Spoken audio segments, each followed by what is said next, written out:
This video is strictly prohibited for those under 18 years of age. Those with weak hearts should not watch this video. This channel never condemns superstition. The Bible always says taste and then believe. This video is made for educational purpose, not to hurt anyone religiously or emotionally. I apologize if anyone was hurt in any way. সবাইকে জানাই জয় যিশু। আশা করি আপনারা প্রত্যেকেই প্রভু যিশুর কৃপায় ভালো আছেন, সুস্থ আছেন এবং স্বাভাবিক আছেন। আমি পিতা পরমেশ্বরের কাছে প্রার্থনা করি আপনারা যেন প্রত্যেকেই সুস্থ, স্বাভাবিক, দীর্ঘ জীবন লাভ করতে পারেন। আজকের নতুন ভিডিওতে আপনাদের প্রত্যেককে আমি স্বাগত করছি। বন্ধুরা, আজকে আমি আপনাদের সঙ্গে আলোচনা করব দুষ্ট আত্মাদের বিষয়ে। বন্ধুরা, যে সমস্ত বিশ্বাসী ভাই বোনেরা চার্চে আসেন, চার্চে যাতায়াত করেন, তাদের মধ্যে যদি দুষ্ট আত্মা থেকেও থাকে তারা কিন্তু সেটা জানতে পারে না। তাদের মাধ্যমে যে দুষ্ট আত্মা তাদের ক্ষতি করছে, তাদের জীবনে কার্য করছে, সেই বিষয়টা কিন্তু তারা জানতেও পারে না। এই দুষ্ট আত্মাদের লক্ষণগুলি কী কী? কিভাবে আমরা এই দুষ্ট আত্মাগুলিকে চিনতে পারবো? যারা মানুষের শরীরে, স্বাভাবিক শরীরের মধ্যে বসবাস করে, তারা তাদের জীবনে ক্ষতি করছে, তাদেরকে চেনার উপায়গুলি কী কী? বাইবেল থেকে এই বিষয়ের উপরে আমি কিছু বচন নিয়ে এসেছি। আপনারা যদি ভিডিওটা সম্পূর্ণরূপে দেখেন তাহলে এই বিষয় সম্পর্কে সম্যক ধারণা লাভ করতে পারবেন। আমি সৌরভ, আপনারা আছেন A to Z 007 learner SP চ্যানেলের সাথে। ভিডিও শুরুতেই আমি আপনাদেরকে প্রশ্ন করতে চাই, একজন ব্যক্তির মধ্যে যিনি বিশ্বাসী এবং প্রভুর দাস, তার মধ্যে দুষ্ট আত্মা এবং অন্ধকার শক্তি, অন্ধকার এনার্জি, ডার্ক এনার্জি তার মধ্যে কি আসতে পারে? আমরা যদি প্রথম যোহন 5 অধ্যায় 18 পদ পড়ি তো সেখানে লেখা আছে, আমরা জানি যে কেহ ঈশ্বর হইতে জাত সে পাপ করে না, কিন্তু যে ঈশ্বর হইতে জাত সে আপনাকে রক্ষা করে এবং সেই পাপাত্মা তাহাকে স্পর্শ করে না। অর্থাৎ এই বচনের মাধ্যমে পরিষ্কারভাবে বলা হয়েছে, যে প্রভুকে পেয়ে গেছেন, যার মধ্যে পবিত্র আত্মার স্পর্শ হয়েছে, যে উদ্ধার পেয়ে গেছে, তার মধ্যে মন্দ আত্মা, অর্থাৎ পরিষ্কার ভাষায় যদি আমি বলতে চাই যে শয়তানি শক্তি তাকে স্পর্শও করতে পারে না, তার কোনো ক্ষতি করতে পারে না।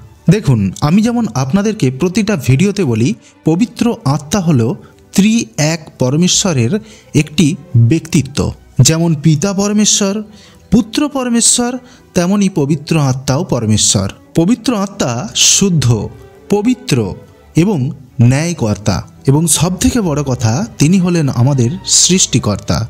তো এখানে প্রশ্ন আসে যে একজন ব্যক্তি পবিত্র আত্মাকে কখন পায়? স্পষ্ট ভাষায় বললে বলা যায় যে একজন ব্যক্তির মধ্যে পবিত্র আত্মা তখনই আসে যখন সে তার পাপ থেকে মন ফিরিয়ে নেয়, সে তার পাপের জন্য ক্ষমা চেয়ে নেয়, যখন সে বলে, হে পিতা পরমেশ্বর, আমি আমার সমস্ত করা পাপের জন্য আপনার কাছে ক্ষমা প্রার্থী, আপনি আমাকে ক্ষমা প্রদান করুন, আমাকে আপনি সমস্ত পাপের জন্য ক্ষমা প্রদান করুন।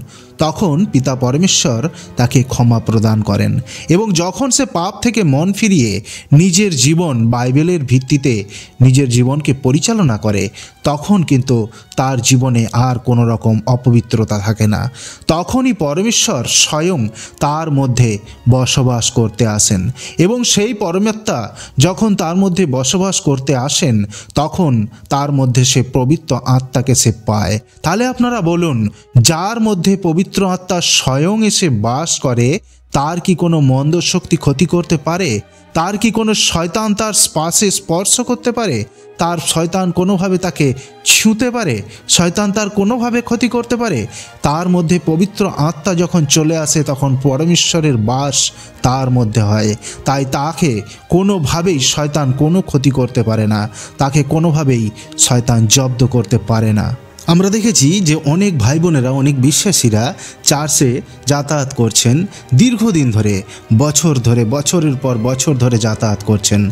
যারা চার্চে আসেন তাদের মধ্যে কেউ ছেলে, কেউ মেয়ে, কেউ বয়স্ক, কেউ যুবক, এরকম অনেক ব্যক্তিরাই চার্চের মধ্যে আসেন এবং তাদের মধ্যে এমনটা হয় যে অনেক দিন ধরে দুষ্ট আত্মা তাদের মধ্যে রয়েছে এবং তাদের শরীরে কাজ করছে এবং যাদের মধ্যে এই দুষ্ট আত্মা কাজ করে তাদের কিন্তু এটা তারা জানতেও পারে না, তারা জানেও না যে তাদের মধ্যে এই দুষ্ট আত্মা তাদের মধ্যে রয়েছে, তাদের মধ্যে কাজ করছে, তাদের ক্ষতি করছে। এমনটা অনেক সময় দেখা যায় যে যাদের শরীরের মধ্যে দুষ্ট আত্মা বাস করেছে, বাসা বেঁধেছে, তাদের বড় বড় রোগে পড়ে গেছে, তাদের শরীরে রক্ত অল্পতা হয়ে যায়, বড় বড় যেগুলোর ওষুধ নেই সেই সমস্ত রোগ তাদের শরীরে বাসা বাঁধে এবং বিভিন্ন রকম সমস্যা তাদের শরীরের মধ্যে দেখা যায়।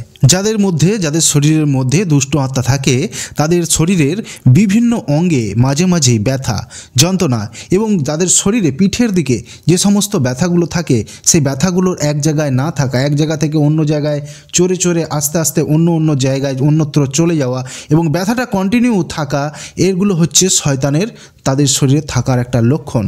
পা এবং গলা বেঁকে যাওয়া এবং তাদের জিভ মুখের থেকে অনেকটাই বাইরে বেরিয়ে থাকা, এগুলো কিন্তু মন্দ শক্তি তাদের শরীরে থাকার একটা লক্ষণ।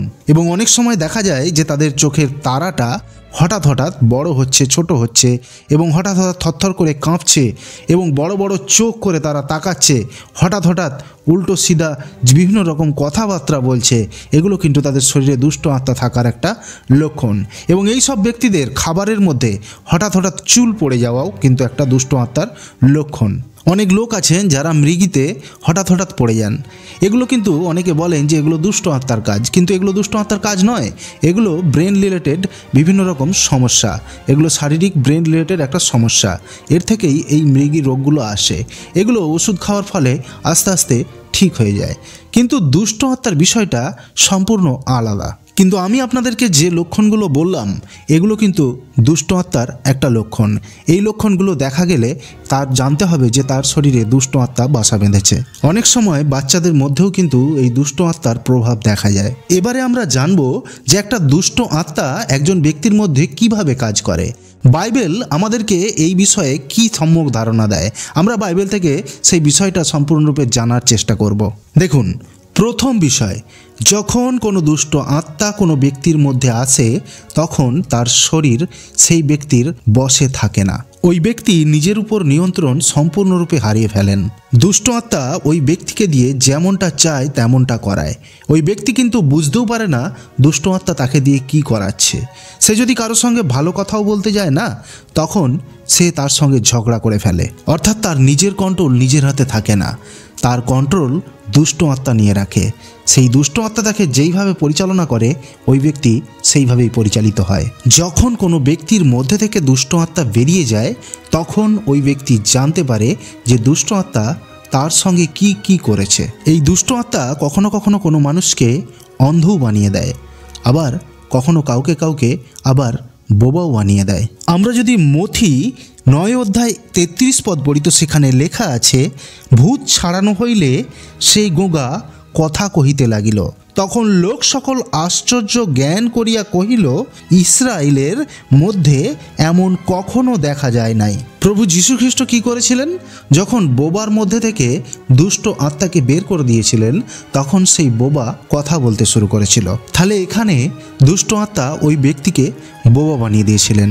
আবার আমরা যদি মথি 12 অধ্যায় 22 পদ পড়ি তো সেখানে লেখা আছে, তখন একজন ভূতগ্রস্ত তাহার নিকটে আনিত হইল, সে অন্ধ ও গোগা, আর তিনি তাহাকে সুস্থ করিলেন, তাহাতে সেই গোগা কথা কহিতে ও দেখিতে লাগিল। তাহলে আমরা এখানে দেখতে পাচ্ছি যে ব্যক্তি ভূতগ্রস্ত বা শয়তানের আশ্রয়গ্রস্ত সে তাকে বোবাও করে দিতে পারে, অন্ধও করে দিতে পারে। আর যখন তার মধ্যে থেকে এই মন্দ শক্তি বেরিয়ে যাবে, যখন পবিত্র আত্মা তাকে স্পর্শ করবে তখন কিন্তু সেই ব্যক্তি আবার কথা বলতে পারবে, আবার সে দেখতে পাবে। অর্থাৎ এই কারণেই এই চমৎকারগুলি হয় যে বোবারাও কথা বলতে পারে মণ্ডলীর প্রার্থনাতে এবং অন্ধরাও দেখতে পায় মণ্ডলীর প্রার্থনাতে। প্রভু যিশুর আশীর্বাদ, পবিত্র আত্মার স্পর্শ যখন তারা পায় তখন কিন্তু তাদের মধ্যে থেকে মন্দ শক্তি বেরিয়ে চলে যায় এবং তারা তাদের যে সমস্তগুলো কার্যগুলো করতে পারছে না সেগুলো কিন্তু পুনরায় করার শক্তি পায়। কিন্তু এই সমস্ত ব্যক্তিরা সুস্থ হওয়ার পর কি আর তাদেরকে মন্দ আত্মা আবার তাদের শরীরে আসতে পারবে না? যদি সেই ব্যক্তি প্রভু যিশুকে বিশ্বাস করে, প্রভু যিশুর বলা পথে যদি চলে, সে যদি প্রভু যিশুকে অন্তরে ধারণ করে, করে তাহলে কিন্তু মন্দ শক্তি তার মধ্যে আর কখনো প্রবেশ করতে পারবে না। কিন্তু সে যদি প্রভু যিশুকে বিশ্বাস না করে, মন্দ শক্তি তাকে কিন্তু আবার আক্রমণ করতে পারে, তার শরীরের মধ্যে আবার প্রবেশ করতে পারে। অর্থাৎ তার পবিত্রতার সঙ্গে জীবন ধারণ করতে হবে, বাইবেলের বলা পথে তাকে চলতে হবে, তবেই মন্দ শক্তি তাকে পুনরায় আর কোনোভাবেই বিরক্ত করতে পারবে না। দেখুন বন্ধুরা, আমি আগেও বলেছি, আবারও বলছি, আমাদের মুখের ভিতরে থাকা 2.5 ইঞ্চি জিভটা আমাদের পাপের কারণ। আমরা এই 2.5 ইঞ্চি জিভের মাধ্যমে কিন্তু আমাদের কন্ট্রোল হারিয়ে ফেলি, আমরা ঝগড়া করে ফেলি, আমরা মানুষকে মনে কষ্ট দিয়ে কথা বলে ফেলি। আর এই 2.5 ইঞ্চি জিভটা দ্বারা যে পাপগুলো আমরা করি, সেই পাপটা ক্ষয় একমাত্র একটিভাবেই করা যাবে, সেটি হচ্ছে প্রভু যিশুর নাম এই জিভ দ্বারা আমাদেরকে বারবার উচ্চারণ করতে হবে এবং পিতা পরমেশ্বরের বারবার ধন্যবাদ করতে হবে, মহিমা করতে হবে। আমরা যত এই জীব দ্বারা পিতা পরমেশ্বরের মহিমা করব, প্রভু যিশুর নাম নেব, তত আমাদের এই জীবের পাপ ক্ষয় হবে এবং পবিত্র আত্মা আমাদের অন্তরে বাস করবে। আর পবিত্র আত্মা যদি একবার আমাদের অন্তরে বাস করে ফেলেন, তাহলে আমাদের আর কোনো মন্দ শক্তি থেকে ভয় পাওয়ার কোনো কারণ নেই। কারণ পবিত্র আত্মা যেখানে থাকে, মন্দ শক্তি সেখানে কখনো প্রবেশ করতে পারে না। তাই আপনার ভয় পাওয়ার আর কোনো কারণ থাকবে না। তাই শুধু আপনার এই নিজের মুখের ভেতরে থাকা 2.5 ইঞ্চি জীবটাকে আপনাকে বারবার প্রভুর নাম উচ্চারণ করে পাপ থেকে তাকে ক্ষয় করে তাকে পূর্ণতার আসনে তাকে বসাতে হবে। এবং এই মুখ দিয়ে যে আমরা প্রভু যিশুর নাম উচ্চারণ করব এবং যে পরমেশ্বরের ধন্যবাদ করব জীব দ্বারা, সেই জীবের দ্বারায় আমাদের আর কোনো মন্দ কাজ, মন্দ কথা কিন্তু বলা চলবে না। তবেই আমরা পবিত্রতায় পরিপূর্ণ থাকব। যদি পুনরায় আবার এই কাজগুলো আমরা করি, তাহলে কিন্তু আমাদের পবিত্রতা নষ্ট হবে এবং পবিত্র আত্মা আমাদের মধ্যে থেকে চলে যাবে। তাই পবিত্রতাকে ধরে রাখার জন্য আপনার জীবকে আপনাকে লাগাম দিয়ে আপনাকে সংযত রাখতে হবে। আপনার জীবই পারে আপনার মধ্যে পবিত্র আত্মাকে ধরে রাখতে, আবার আপনার মধ্যে থেকে আপনার জীবের কারণেই পবিত্র আত্মা কিন্তু আপনার মধ্যে থেকে চলে যায়। আর এই জীব দ্বারাই আমরা বাইবেলের বাক্য পাঠ করব। এই জীব দ্বারাই বাক্য পাঠের দ্বারা আমাদের অন্তর পবিত্র হবে, শুচিশুদ্ধ হবে, ধৌত সূচি হবে। আমরা যদি মার্ক 1:24-25 পদ পড়ি, তো সেখানে লেখা আছে, হে নাসরতীয় যিশু, আপনার সহিত আমাদের সম্পর্ক কি? আপনি কি আমাদিগকে বিনাশ করিতে আসিলেন? আমি জানি আপনি কে, ঈশ্বরের সেই পবিত্র ব্যক্তি। তখন যিশু তাহাকে ধমক দিলেন, চুপ করো, উহা হইতে বাহির হও। দুষ্ট আত্মার ভিতরেও অলৌকিক শক্তি থাকে, কারণ এই দুষ্ট আত্মাদেরকেও স্বর্গ থেকে লুসিফারের সঙ্গে নিচে পতিত করে দেওয়া হয়েছিল। লুসিফারের মধ্যেও অসীম শক্তি রয়েছে, অলৌকিক শক্তি রয়েছে। ও আপনার ভাব দেখেই বুঝে যায় যে আপনি কি করতে চলেছেন, আপনি কোন পথে চলেছেন, আর আপনাকে কিভাবে বিভ্রান্ত করা যায়। লুসিফারের মধ্যেও আপনার মন পড়ার ক্ষমতা রয়েছে, আর আপনাকে কিভাবে বিপথে পরিচালনা করতে হবে সেই কথাগুলো কিন্তু লুসিফার জানে। কোন কথাটা বললে আপনি কোন পথে চলবেন, আর কোন কথাটা শুনলে আপনি কোন পথ অবলম্বন করে এগাবেন, সেটা কিন্তু লুসিফার জানে। তাই একজন মানুষকে বিভ্রান্ত করা লুসিফারের এমন কোনো কঠিন কাজ নয়। আপনাকে এমনভাবে প্রলোভিত করবে যে আপনি তার কথা মতনই চলতে থাকবেন। আপনি ঈশ্বরের পথ চিনতে পারবেন না, আপনি লুসিফারকেই আপনার আসল জায়গাটা দিয়ে বসবেন। আপনার ইচ্ছাটা লুসিফার কন্ট্রোল করতে পারবে। আমরা যদি লুক 8:28 পদ পড়ি, তো সেখানে বলা হয়েছে, যিশুকে দেখিবা মাত্র সে চিৎকার করিয়া উঠিল এবং তাহার সম্মুখে পড়িয়া উচ্চরবে কহিল, হে যিশু, পরাৎপর ঈশ্বরের পুত্র, আপনার সহিত আমার সম্পর্ক কি? আপনাকে বিনীত করি, আমাকে যাতনা দিবেন না।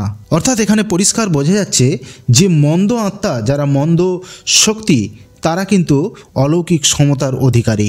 কারণ তারা যিশুকে দেখা মাত্রই তারা বলে দিল যে তিনি হলেন পরাৎপরের পরমেশ্বরের একজাত পুত্র, আর তারা সেটা জানত। তারা অলৌকিক শক্তির অধিকারী হওয়ার কারণেই কিন্তু যিশুকে তারা চিনতে পেরেছিল। তেমনি দেখবেন এই জগতে যারা সঠিক পথে রয়েছে, যারা সত্যের সন্ধানে রয়েছে, তারা কিন্তু কারো নিন্দা করতে যায় না, তারা কাউকে খারাপ করার জন্য পাড়ায় পাড়ায় গিয়ে গিয়ে বেড়ায় না। কিন্তু যারা মন্দ শক্তির আরাধক, যাদের অন্তরে মন্দ শক্তি বাসা বেঁধে রয়েছে, তারা কিন্তু অপরের নিন্দা করার জন্য 4 কদম আগে এগিয়ে থাকে। তারা যদি না চায় কেউ শুনতে, তাও কিন্তু তাদেরকে শোনাতে যায় যে এই ব্যক্তি খারাপ, এই ব্যক্তি এই করেছে, করেছে, ওই ব্যক্তি ওই করেছে, এইটা করেছে। কেন না তাদের চর্চার মাধ্যমেই তাদের নিজেদের গুরুত্ব তৈরি করতে হয়। কিন্তু যারা ভালো পথে থাকে তাদের কাজই তাদের পরিচয় হয়। তাদেরকে আলাদা করে বোঝাতে হয় না যে ওই ব্যক্তি খারাপ, আমি ওই ব্যক্তির থেকে ভালো, এটা তাদেরকে বোঝাতে হয় না। কারণ তারা সৎ পথে রয়েছে, সত্যের পথে রয়েছে, ঈশ্বরের পথে রয়েছে, তাই তাদের গুরুত্ব ঈশ্বর ঠিক করেন। কিন্তু যারা মন্দের পথে রয়েছে, মন্দ শক্তির আরাধক, তাদেরকে নিজেদেরকে প্রুভ করার জন্য অন্যকে খারাপ করতে হয়। বাস্তবে এমন অনেক মানুষই রয়েছে যারা এই কাজগুলো করে নিজেদের গুরুত্ব তৈরি করে। তারা কিন্তু মন্দ শক্তির কন্ট্রোলে রয়েছে, তারা লুসিফারের পেয়াদা, তারা লুসিফারের কাজগুলোই করছে, তারা লুসিফারের কাজ এগিয়ে নিয়ে চলেছে। কিছু কিছু সময় মন্দ শক্তিদের ভেতরে অসীম শক্তি চলে আসে, অসীম পাওয়ার চলে আসে। চলুন এই প্রসঙ্গে বাইবেল কি বলে আমরা একটু দেখে নিই। আমরা যদি মার্ক অধ্যায় 5:4 পদ পড়ি তো সেখানে লেখা আছে, কেননা লোকে বারবার তাহাকে বেড়ি ও শিকল দিয়া বাঁধিত, কিন্তু সে শিকল ছিঁড়িয়া ফেলিত এবং বেড়ি ভাঙিয়া খণ্ড বিখণ্ড করিত, কেহ তাহাকে বশ করিতে পারিত না। দেখুন, একজন ব্যক্তির মধ্যে যখন দুষ্ট আত্মা প্রবেশ করে তখন তার শক্তি সগুণা বেড়ে যায়। সে তার স্বাভাবিক শক্তির থেকে অনেক বেশি শক্তির অধিকারী হয়ে যায়। তাই সে সমস্তটা করতে পারে, সে শিকল ছিঁড়ে ফেলতে পারে, সে বেড়ি ভেঙে ফেলতে পারে। এরকমটা পারে কারণ তার মধ্যে অসীম শক্তি, সেই মন্দ শক্তির শক্তি তার মধ্যে মিলিত হয়ে যায়। তার কারণেই কিন্তু সে এগুলো অসাধ্য সাধনগুলো করতে পারে। অনেক ব্যক্তি আছেন, ভাই বোনেরা আছেন, যারা বলেন যে আমরা মন্দ শক্তি থেকে কাউকে মুক্ত কেন করতে পারছি না? কোনো পাস্টারই কি পারে এই মন্দ শক্তি থেকে কাউকে মুক্ত করতে? না বন্ধুরা, এই সমস্ত কাজগুলো আপনিও করতে পারেন যদি আপনি প্রভু যিশুর উপর সম্পূর্ণরূপে বিশ্বাস করেন এবং আপনি যদি প্রত্যহ বাইবেল পড়েন, তো আপনার মধ্যে একটা পবিত্রতা অবশ্যই আসবে। পবিত্র আত্মা আপনার মধ্যে বিরাজ করবে। যদি পবিত্র আত্মা আপনার মধ্যে বিরাজ করে তাহলে আপনাকে স্পেশাল করে মন্দ আত্মাকে কারো মধ্যে থেকে বের করতে হবে না। আপনি যদি সেই জায়গায় উপস্থিত হন, যদি কারো মধ্যে মন্দ আত্মা থেকে থাকে না, সে জ্বালায় ছটপট করবে, সে আপনাকে সহ্য করতে পারবে না, সে সেই স্থান থেকে বেরোনোর জন্য ছটপট করতে থাকবে। এটা কিন্তু একদম বাস্তব সত্য।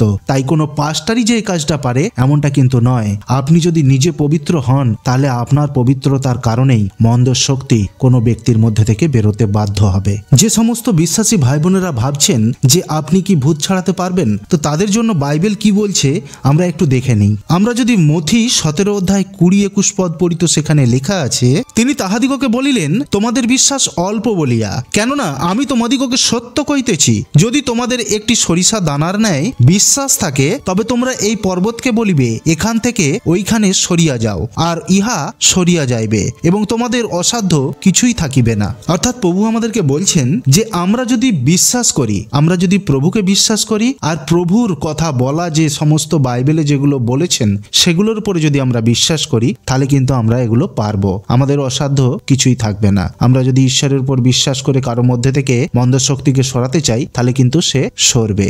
আর যদি কারো অসুস্থতা থেকে সুস্থতা দিতে চাই তাহলেও কিন্তু সেটা সম্ভব। আমাদেরকে প্রভু যিশু এটা আমাদেরকে বলেছেন। আর এই শক্তি পাওয়ার জন্য আমাদের সবার প্রথমে যা দরকার সেটা হচ্ছে প্রার্থনা। আমাদেরকে প্রার্থনা অবশ্যই করতে হবে আর আমাদেরকে উপবাস থাকতে হবে। উপবাস এবং প্রার্থনার মাধ্যমেই আমরা এই শক্তির অধিকারী হতে পারবো, আমরা এই শক্তির যোগ্য হতে পারবো। এই শক্তির দ্বারাই আমরা মন্দ শক্তি থেকে কোনো ব্যক্তিকে মুক্ত করতে পারবো। বন্ধুরা, এই মন্দ শক্তি যাদের মধ্যে থাকবে তাদের কিন্তু সবসময় এই সিমটমগুলো নাও দেখা যেতে পারে।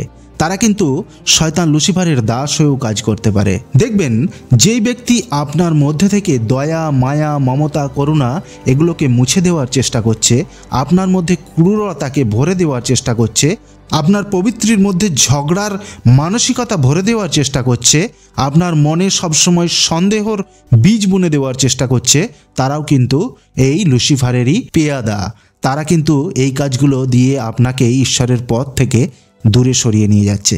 কিন্তু আপনি যদি ঈশ্বরের পথে থাকেন, আপনার মনের মধ্যে যদি দয়া, মায়া, মমতা, করুণা এগুলো থাকে তাহলে কিন্তু ঈশ্বরের শান্তি আপনি অনুভব করতে পারবেন। কিন্তু লুসিফার আপনার মধ্যে যে চক্রান্ত ভরে দিচ্ছে, যে সন্দেহ ভরে দিচ্ছে, তার কারণে কিন্তু আপনার মনের শান্তি আপনার কাছ থেকে দূরে সরে যাবে। তাই আপনি কোনো মুহূর্তেই শান্তি পাবেন না। সব কিছুর মধ্যেই সন্দেহ করবেন, সব কিছুর মধ্যেই একটা ঝগড়া করার মানসিকতা আপনার তৈরি হবে। তাই আপনার শান্তি কিন্তু নষ্ট হবে। আর আপনি যদি ঈশ্বরের পথে থাকেন তাহলে ঈশ্বরের শান্তি আপনাকে দেয়া হবে। আপনি ঈশ্বরের প্রেম ও ভালোবাসার অধিকারী হবেন। আপনার মধ্যে প্রেম, ভালোবাসা, মায়া, মমতা, দয়া এগুলো সম্পূর্ণতার সঙ্গে প্রকাশ পাবে। এতেই আপনি শান্তি পাবেন। তো আজকের ভিডিওটা এইটুকুই ছিল। আশা করি আপনাদের ভালো লেগেছে। যদি ভিডিওটা ভালো লাগে লাইক, শেয়ার, কমেন্ট করবেন। আর আপনি যদি চ্যানেলে নতুন হয়ে থাকেন তাহলে চ্যানেলটা সাবস্ক্রাইব করে নেবেন। এতে নতুন ভিডিও সবার আগে আপনার কাছে পৌঁছে যাবে। আপনার নাম ও সমস্যার কথা অবশ্যই লিখে জানাবেন, আপনার জন্য প্রার্থনা করা হবে। তো চলুন প্রেম খ্রিস্টীয় মণ্ডলীর আজকে একটি সাক্ষ্যকে আমরা দেখে নিই।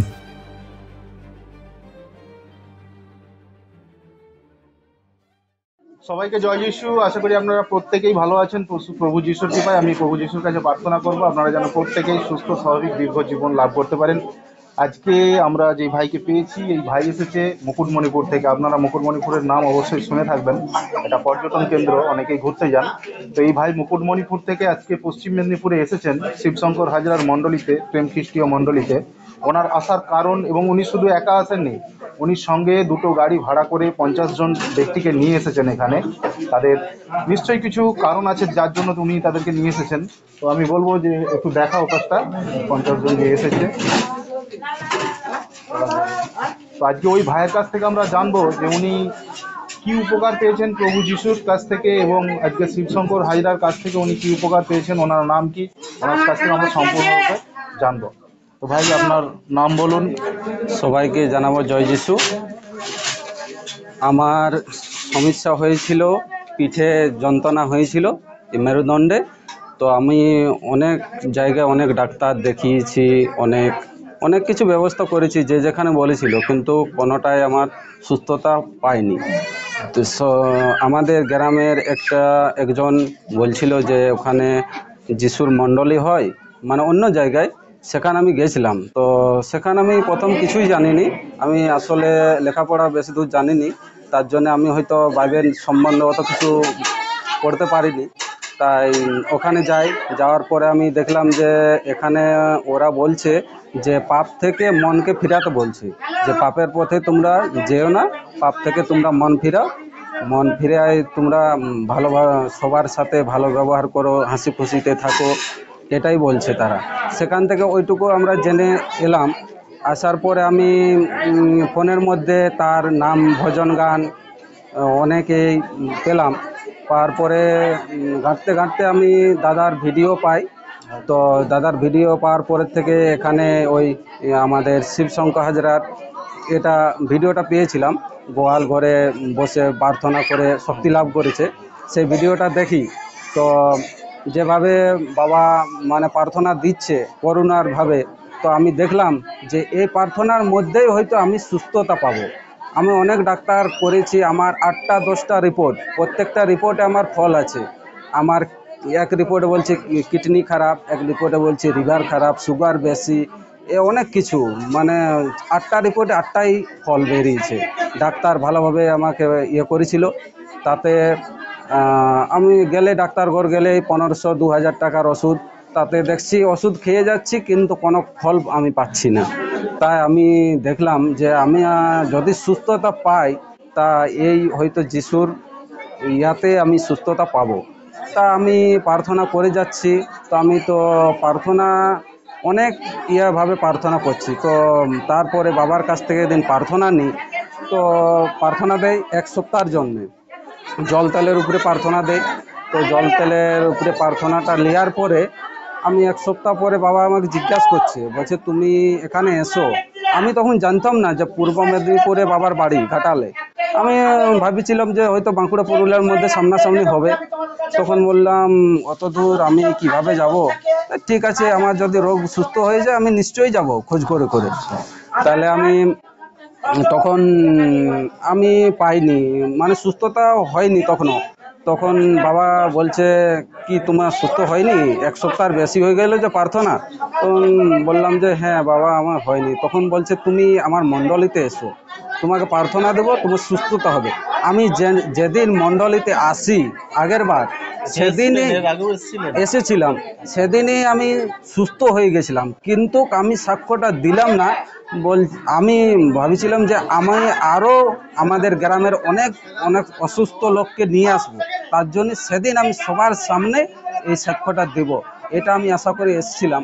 তাই আমি আজকে 52 জন অসুস্থ লোককে এনেছি। তা অনেক বোবা আছে, কিছু ছেলে বোবা আছে, খোড়া আছে। আমি যতটুকু জানিছি এই দাদার ইউটিউবের মাধ্যমে, আমি বাইবেল পড়তে হতে তো জানিনি, তো ইউটিউবের মাধ্যমে যতটা আমি বাক্য করতে পেরেছি, তো বাবা বলেছে যে তুমি লোকের জন্য প্রার্থনা করো, নিশ্চয়ই তুমি সুস্থতা পাবে। ঈশ্বর আমাকে একদিন স্বপ্নে চিকিৎসা করে গেছে, ঈশ্বর স্বপ্নের মাধ্যমে। তো সেখানে চিকিৎসা করলো। যিশু বলল যে তোমাকে আমি ইঞ্জেকশন দিয়ে দিচ্ছি, তোমাকে আর কোথাও যেতে হবে না, তুমি জীবন্ত জল খাও আর আমি তোমাকে ইঞ্জেকশন দিচ্ছি, এই ইঞ্জেকশনের মাধ্যমে তুমি সুস্থ হবে। আর বলল যে তুমি এক ডাক্তারের কিনে যেয়ে তুমি 10 টাকার ওষুধ এনে খাও। তো সেখান থেকে আমার কোমর বেদনা, কোমরে যা কিছু মানে ব্যথা ছিল, এইদিকে ঘনে এই সাইডে হতো, পিঠে হতো, মানে পরিবর্তন হতো ব্যথাটা। তো সেখান থেকে আমার ব্যথা একদম সম্পূর্ণভাবে সুস্থ হয়ে গেছে। আমি সুসমাচার জানাতে পারছি প্রভুর ক্ষীরে, সবাইকে আমি নিয়ে আসতে পারছি। সবাই অসুস্থ লোক যতজন এসেছে সবাই সুস্থতা যেন পায়। আমি এই সবার জন্য আমি ধন্যবাদ করি প্রভু ঈশ্বরকে। এই দাদাকে অসংখ্য ধন্যবাদ, দাদার জন্য আজকে আমি এখানে আসতে পেরেছি। পরমেশ্বরকে ধন্যবাদ, পরমেশ্বর পিতার ধন্যবাদ, পিতা প্রভু যিশুর নামে ধন্যবাদ। এই মণ্ডলীতে সবাই যতজন আছে সবাইকে আমার নমস্কার। এই বলে আজকের এই আরও যেন আমি স্বাক্ষর নিয়ে আসতে পারি এই বাবার মণ্ডলীতে। ধন্যবাদ পিতা পরমেশ্বরকে ধন্যবাদ, পরমেশ্বর পিতার ধন্যবাদ, প্রভু যিশুকে ধন্যবাদ জানাই। এই সুযোগ প্রভু আমার জন্য করে দিয়েছে, তার জন্য সবাইকে নিয়ে আসতে পেরেছি। আজকে আস্তে আস্তে আমি কালকে একটা গাড়ি হয়েছিল, তো সবাই বলছে 10 জন বাড়ি যেতে ছিল, যে আমরা কি যাব না সেখানে। তাহলে আমি দেখছি যে 10 জনের জন্য একটা গাড়ি ভাড়া করতে গেলে অনেকটাই পয়সা মানে বাড়তা লাগবে। তাহলে আমি পিতার কাছে আমি প্রার্থনা করি রাত্রেবেলা আমি ঘুমাই নাই, 1টা পর্যন্ত আমি ঘুম হয়নি কোনো, মানে চিন্তার মধ্যে ছিলাম যে এত লোক আমি কোথায় পাবো। তো সবেই ঈশ্বর আমাকে দিয়েছে, মানে সম্পূর্ণভাবে এতগুলো লোককে আমি নিয়ে আসতে পারেছি। মানে হয়তো ভাবছিলাম যে লোক হবে না, আমাকে টাকাটা গুনতে হবে, তো সেটা ঈশ্বর আমাকে সব মানে পরিপূর্ণ করে দিয়েছে। আস্তে আস্তে একটা লোক মোটর সাইকেলে এধার থেকে যাচ্ছিল, তো সে জানি না হেডফোন ছিল না কি ছিল, মানে গাড়িটা একদম অ্যাক্সিডেন্টের মুখোমুখি, এত স্পিডে যাচ্ছিল। আমি চোখ বন্ধ করে শুধু জয় যিশু বলেছিলি, লোকটা সাইড কেটে গেল, নাই তো একদম মানে আমাদের উপরে চলে যেত মোটর সাইকেল নিয়ে। মানে এটা আমার সব একটা ভালো সাক্ষ্য দিল। প্রভুর কৃপায় এত সুন্দরভাবে আসতে পেরেছি, তাই সবাইকে ধন্যবাদ। জয় যিশু। অ্যাকচুয়ালি প্রভুর আশীর্বাদ পাওয়া যায় বিশ্বাসের মাধ্যমে। হ্যাঁ। আমরা যদি বিশ্বাস করতে পারি তাহলে পরমেশ্বর আমাদেরকে আশীর্বাদ করবেন অবশ্যই। হ্যাঁ। আর সব থেকে বড় কথা, আমরা পাপ করি কিসের দ্বারা? আমাদের এই 2 ইঞ্চি বা 2.5 ইঞ্চি যদি বলি জীবটার দ্বারা। হ্যাঁ। আর এই জীবের মাধ্যমে যদি আমরা ঈশ্বরের নাম উচ্চারণ করি তাহলে আমাদের সব পাপ ক্ষয় হবে। এবং আমরা যদি সেই জীব দিয়ে কাউকে সুস্থতার প্রার্থনা করি কারোর জন্য, তাহলে সে কিন্তু সুস্থতা হবেই। আর সেই ক্ষমতাটা আমরা পাবো আমরা জীবের মাধ্যমে যখন প্রভু যিশুর নাম উচ্চারণ করব, তার পরমেশ্বরের ধন্যবাদ করব। এই বলে আজকের ভিডিওটা আমি এখানেই শেষ করছি, আর কিছু বলবো না। ঈশ্বরকে ধন্যবাদ জানাই, আমাদের প্রেম খ্রিস্টীয় মণ্ডলীকে ভালোবাসা জানাই। এই বলে আজকে আমার ভিডিওটা এখানেই শেষ করছি। ধন্যবাদ।